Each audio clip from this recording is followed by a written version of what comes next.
Thank you so مچ۔ وہ خوشی سے بولا، زمیرہ بیٹا وہاں کیوں کھڑی ہو، رات ہونے والی، اب اندر آ جاؤ۔ اس نے چونک کر پیچھے مڑ کر دیکھا۔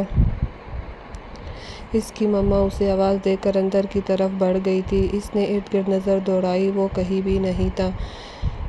یہ پل ختم ہوا تھا۔ اس کی آنکھیں نمکین پانیوں سے بھرنے لگیں، سارا بھرم پل میں چکنا چور ہوا۔ آئی ہیٹ یو یزدان، آپ یوں میری ذات کا تماشا بنا کر مجھے تنہا کر چلے گئے۔ میں آپ کو کبھی بھی معاف نہیں کروں گی۔ اب دیکھنا میں بھی آپ جیسی ہو جاؤں گی۔ آپ جو بھی کر لیں میں آپ سے بالکل بات نہیں کروں گی۔ اس کی جیپ ایک جھٹکے سے آفس کی بلڈنگ کے آگے آ کر رکی۔ گارڈ نے پھرتی سے آ کر اس کی کار کا دروازہ کھولا۔ اس نے باہر نکل کر اپنے یونیفارم پر سے نادیدہ گرد جھاڑی، پھر اس نے قدم اندر کی جانب بڑھائے۔ وہ جہاں جہاں سے گزر رہا تھا سارا اسٹاف اسے کھڑا ہو کر سلام کر رہا تھا۔ اس نے سر ہلا کر سب کے سلام کا جواب دیا اور اندر اپنے باپ کے آفس کی جانب بڑھ گیا۔ وہ افندی خاندان کا چھوٹا چشم چراغ تھا، جسے خاندان ایس پی ارید افندی کے نام سے جانتی تھی۔ وہ جو بلا کا مغرور تھا، اس کی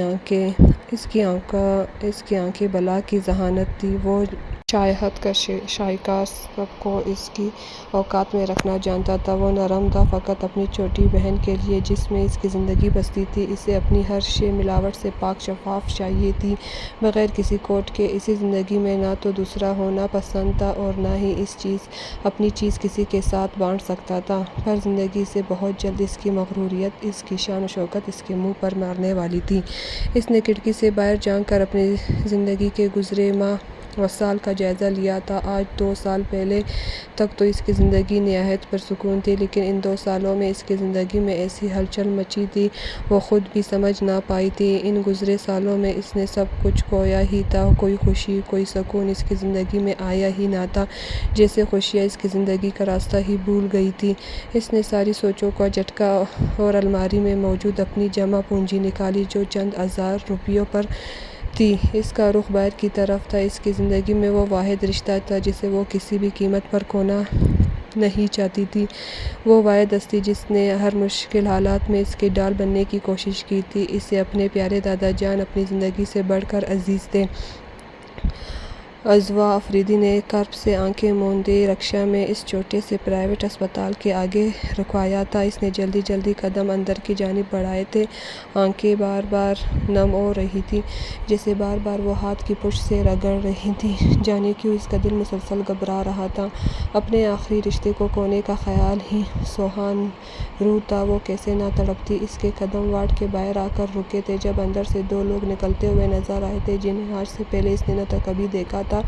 عالم افندی نے اس کا رکنا اور چونکنا محسوس کیا تھا، پھر اس کی طرف قدم بڑھا کر پیار سے اس کے سر پر ہاتھ رکھا تھا۔ عزوہ بچے، فکر کرنے کی بالکل بھی ضرورت نہیں، ہمیں بھی اپنا دادا جان ہی سمجھو، ہم آپ کی تکلیف سمجھ سکتے ہیں، ہم یقین دلاتے ہیں، ہم حالات کو بہتر کرنے کی کوشش ضرور کریں گے۔ شاید تم ہمیں نہ جانتی ہو اور تمہارے دادا جان کسی زمانے میں بہت اچھے دوست رہ چکے ہیں، اور سکندر ہمیں تمہارے اور ان کے حالات کے بارے میں سب بتا چکا ہے، جسے سن کر ہمیں بہت افسوس ہوا اور دکھ بھی ہوا کہ پہلے کیوں نہ پکارا اس نے ہمیں۔ خیر ان سب کو چھوڑو، اب ہم آ گئے ہیں، ہم سب سنبھال لیں گے، تم ٹینشن مت لو۔ وہ اس کے سر ٹپکتے آگے کی طرف بڑھ گئے۔ وہ اس کے معصوم چہرے کی طرف دیکھتے ایک بہت اہم فیصلہ کر چکے تھے جس پر جلد ہی وہ عملی جامہ پہنانے والے تھے۔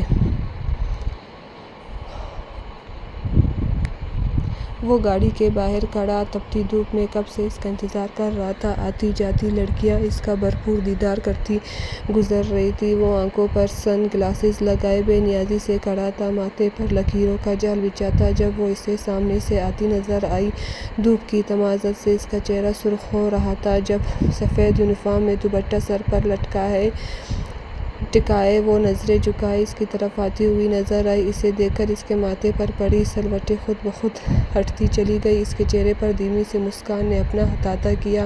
زمیرہ نے قریب آ کر جھٹکتے ہوئے اسے سلام کیا، جس کا اس نے بھرپور طریقے سے جواب دیا، پھر اسے گاڑی میں بیٹھنے کا اشارہ کیا، اور اس کا خود سے جھجکنا یہ اچھے سے نوٹ کر چکا تھا۔ وہ اس کی یہی جھجک کو تو دور کرنا چاہتا تھا۔ اس نے بھرپور طریقے سے اس کا جائزہ لیا۔ اس کی پڑھ بولتی یہ کزن جو مجال ہے۔ اس کے سامنے چپ بیٹھی۔ وہ یہ تبدیلی کی وجہ ابھی اچھے سے جانتا تھا، ان کا 2 دن پہلے بندھنے والا وہ مضبوط بندھن۔ اس نے گاڑی میں بیٹھتے پانی کی بوتل اس کی جانب بڑھائی جو اس نے تام کم فوراً ہونٹوں کو لگائی۔ یزدان نے اس کا ماتھے پر آیا پسینہ دیکھا تو فوراً اپنے جیب سے رومال نکالے بنا ہچکچائے اسے صاف کیا۔ وہ سانس روک کر اس کی حرکت ملاحظہ کر رہی تھی۔ آج سے پہلے اس نے یہ جسارت کبھی نہیں کی تھی، کیونکہ پہلے ان کے درمیان یہ مضبوط رشتہ بھی نہ تھا۔ یزدان شہیر افندی اپنے حدود اچھی طرح جانتا تھا۔ وہ اس کا گال تپتپاتا گاڑی آگے بڑھا گیا۔